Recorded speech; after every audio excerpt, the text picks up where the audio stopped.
तो दिल्ली समाचार में मैं मनोज सिन्हा आपका स्वागत करता हूं। हमारे साथ हैं हमारे साथी अनुज गुप्ता। और आज हमारा विषय है जिस पे चर्चा करेंगे, गैस किल्लत।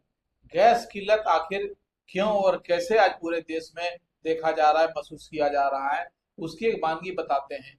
जब से अमेरिका, इजराइल और ईरान का युद्ध हुआ है, तब से किसी को अंदेशा नहीं था, कोई अंदाजा नहीं था कि भारत में भी ऐसा कुछ होगा। क्योंकि सारे लोग आमतौर पे कह रहे थे कि युद्ध तो वहां हो रहा है, हमारा क्या होगा, वेस्ट एशिया का युद्ध है।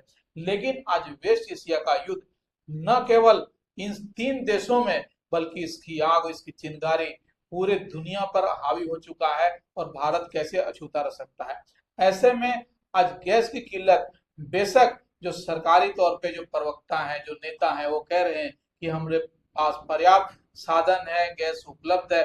लेकिन आप किसी भी गैस एजेंसी पर जाके देखें, इसके कॉल सेंटर बंद पड़े हैं। और तमाम जो लोग हैं, आज एक घटना है कि कहीं पर एक वृद्ध की मृत्यु हो गई, जो गैस लेने की कतार में बैठा था, बैठे बैठे उसकी मृत्यु हो गई। तो सचमुच में विभत्स होता जा रहा है। और लोग आज घर में चूल्हा कैसे जलेगा, इसकी चिंता में पूरे दिन यही चर्चा करते हैं। और अड़ोसी पड़ोसी और दुकानदार, खासकर छोटे दुकानदार, उन सारे लोगों की सामत सी आ गई है। और आज एक बात तो तय है कि अगर ये दिन कुछ और युद्ध चलता रहा, तो सरकारी तौर पे जितने भी जो हमारे पास मैसेज आए समस्या का, उसका हल होता दिख नहीं रहा है। और आने वाले दिनों में कुछ आसार अगर नजर आए तो राहत की बात होगी। आपका भी अनुभव होगा अनुज भाई, आप बताएं कि आखिर इस गैस किल्लत से जो मैच नहीं कर रहा है, जो हमारे जो राजनेता या टीवी मीडिया के जरिए जो भी बातें छन के आ रही है, वो धरातल पे, ग्राउंड लेवल पे नहीं है। आप सभी को मेरा सादर प्रणाम। और आज ये जन जन तक ये बात है ईरान और इजराइल के युद्ध की, जिसमें अमेरिका भी अपना रोल निभा रहा है। बिल्कुल। और देश के देश किस तबाही की तरफ बढ़ रहे हैं, ये मानवता वाली बात तो कहीं नजर आती ही नहीं। बेशक। सब अपने स्वार्थ के प्रति इस कदर अंधे होते जा रहे हैं कि आम जन का क्या होगा, उसके निजी जीवन से, उसके निजी जीवन में क्या क्या घटनाएं घटेंगी, बड़े लोगों का इससे कुछ ताल्लुकात अब रह नहीं गया है। आज की जो राजनीति है और आज की जो कूटनीतियां हैं, वो केवल और केवल अपने निजी स्वार्थों पे ही बनाई जा रही हैं। जी। और इसका जीता जागता एक उदाहरण है ईरान, इजराइल और यूएस। इसका सीधा मॉडल यही है कि ईरान ये चाहते, वो अमेरिका ये चाहता है कि वो ईरान पे अपना वर्चस्व बना के रखे। नहीं, हाल के दिनों में थोड़ा मैं और जोड़ दूं कि जिस तरह से अमेरिका ने वेनेजुएला के राष्ट्रपति को उठा लिया था, अगवा कर लिया था एक तरह से उसकी पत्नी और उसके राष्ट्रपति को, तो एक इतना, एक कहते हैं ना कि आपके मनोबल इतना ऊंचा हो गया कि आप किसी के साथ भी कुछ कर सकते हैं। उसी की एक वानगी है कि उन्होंने ईरान पे हमला किया। खमेनी से उनकी पुरानी दोस्ती थी। नहीं, ये आपने कहा सर, जो ये कि उनका जो कॉन्फिडेंस आया, और ये प्रोग्राम वो काफी समय से कर रहे हैं। एक गलत जिस कॉन्फिडेंस। समय ईरान से वो तेल ले रहे थे, तो ईरान ने अपनी शर्तों पे तेल देने की बात कही उनसे, जी। और उन्होंने कहा कि अब हम गोल्ड में डील करेंगे। ईरान में जिस तरह से खमेनी की मौत हुई, जी। और उसके बाद से जो वहां के शिया मुसलमान थे वो उबल पड़े, क्योंकि वह उनके रिलीजियस नेता थे, सुप्रीम लीडर थे। और खमेनी के मौत के बाद लगता था कि अमेरिका और इजराइल 2-3 दिनों में इस युद्ध को खत्म कर देंगे और वहां का जो लीडरशिप है वो खत्म हो जाएगा। एक और भी अनुमान था उनका कि वहां की जनता बाहर आ पाएगी सड़कों पे, और अमेरिका अपने मन से वहां किसी ऐसे आदमी को बिठाएगी जिस पर उनका हुक्म चल सके। लेकिन ऐसा नहीं हुआ। वहां की जनता खमेनी के मौत के बाद पूरी तरह से एक सहानुभूति से लहराई और कोई भी सड़क पर नहीं निकला। जाहिर बात है इससे अमेरिकी सरकार को या डोनाल्ड ट्रंप को दुख हुआ होगा। जाहिर बात है हमले बहुत तेज हो रहे हैं और रात दिन हमले हो रहे हैं।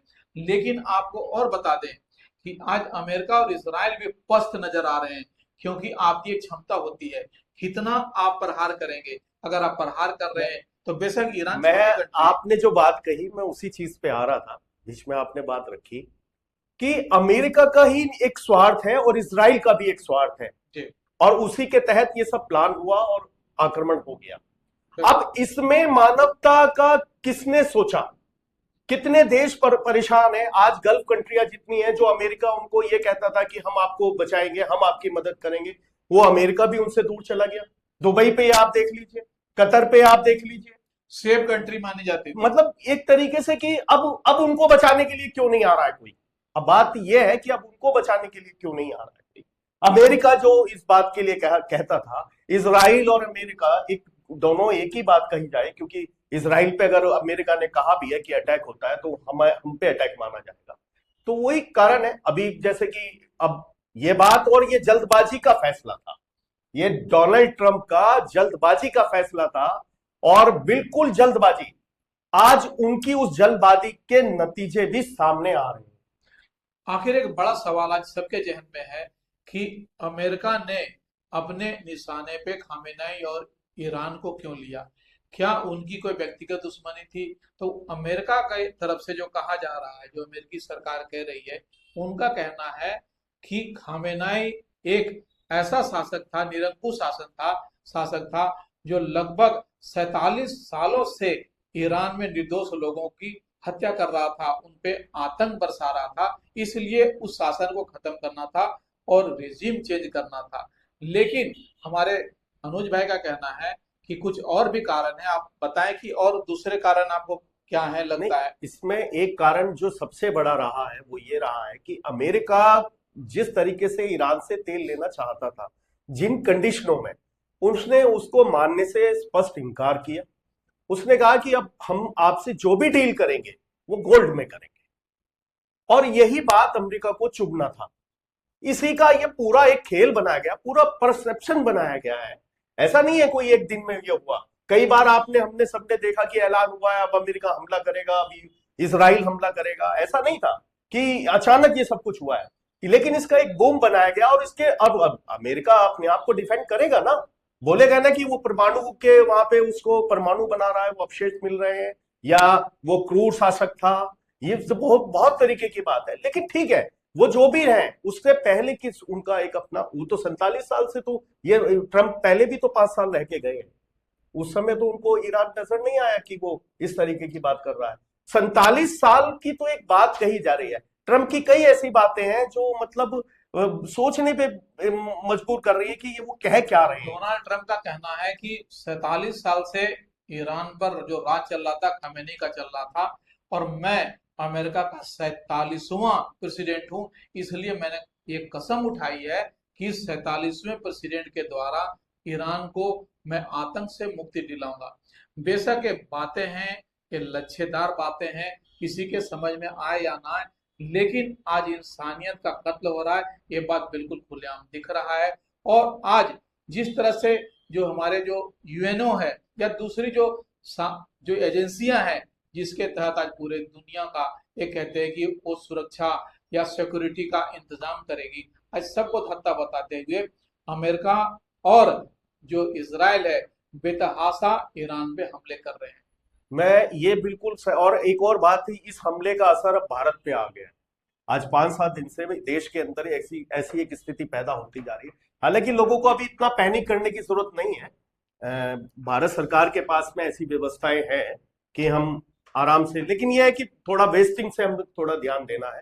तो ये चीजें हैं, और सरकार को और गहराई से इस पे और विचार करना चाहिए। अभी सुन रहे हैं कि मीटिंग का दौर चल रहा है, और विदेश मंत्रालय भारत का और ईरान का बात कर रहा है। और अभी ऐसा भी सुनने में आया, सूत्रों के द्वारा पता चला कि हॉर्मुज से जो है उन्होंने ये अप्रूवल कर दिया है कि भारत के जो जहाज हैं उनको परमिशन कर दी गई है कि तिरंगा लगे हुए जहाजों को वो जाने की इजाजत देंगे। और हॉर्मुज स्ट्रेट जो है, स्ट्रेट ऑफ हॉर्मुज, आज सबसे बड़े कांटे का सवाल बना हुआ है, क्योंकि आज यहीं से जो जहाज जो तेल जो लोड होकर, सिंपली भाषा में आम लोगों के लिए बताएं कि वहां से जो टैंकर होते थे, जो तेल और वहां के सप्लाई क्रूड ऑयल जो होते थे, उस हॉर्मुज स्ट्रेट से निकल के जाते थे।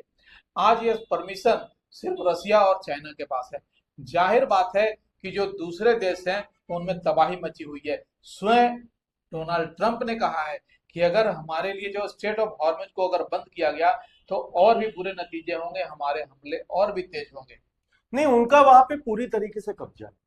वहां से अमेरिका को काफी मतलब बैकफुट पे भी जा रहा है अमेरिका वहां पे, और वो बिल्कुल भी नहीं निकलने दे रहे हैं।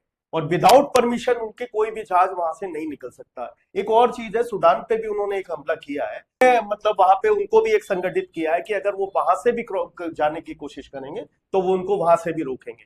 और भारत सरकार की बात करें तो अभी कल हमारे विदेश मंत्री ने ईरान के विदेश मंत्री से 4 बार उनकी वार्ता हुई है, लेकिन आधिकारिक तौर पर यह नहीं कहा गया है अभी। उन्होंने भी आखिर में यह कह के छोड़ दिया कि अभी इससे ज्यादा मतलब हम नहीं बता सकते। अभी इसके मतलब कुछ उन्होंने कहा था ऐसे ही। तो कहने का मतलब यह है कि अभी आधिकारिक तौर पे इसको विदेश मंत्रालय ने रिलीज नहीं किया। विदेश मंत्रालय ने जो बात की है, आरागची है वहां के विदेश मंत्री, आरागची से जो बात हुई है उसमें कहा गया है हम्म। कि तिरंगे लगे झंडे को शायद नहीं रोकेंगे और परमिशन देंगे। तो अभी तक सिर्फ 2 जहाज जिसमें तिरंगा लगा था, क्योंकि करीब 27-28 जहाज हैं जो इंडिया के वहां फंसे पड़े हैं स्ट्रेट ऑफ हॉर्मुज में, उसमें तकरीबन 2 जहाज को हरी झंडी मिली है। जाहिर बात है कि अब भारत के लिए राहत की बात है और देशवासियों के लिए खुशी की खबर है, क्योंकि अगर वहां से तेल सप्लाई होगा तो जाहिर बात है कि हमारे यहाँ गैस का प्रोडक्शन बढ़ेगा। और आज एक घोषित जो सिलेंडर और गैस सिलेंडर जो घरेलू वाली बात है, उसकी जो किल्लत महसूस की जा रही है उसमें थोड़ी सी राहत मिलेगी। लेकिन बात सिर्फ इतनी है कि इस युद्ध का अंत कहाँ होगा, कैसे होगा, कौन करेगा, क्योंकि कोई भी जो तीनों पक्ष हैं कोई मानने वाला नहीं है और दुनिया की कोई ताकत आज इनके बीच बचाव में नहीं उतर रही है। किसी ने भी मध्यस्थता करने की कोशिश नहीं की है। जाहिर बात है पहलगाम युद्ध का नतीजा बुरा ही होगा।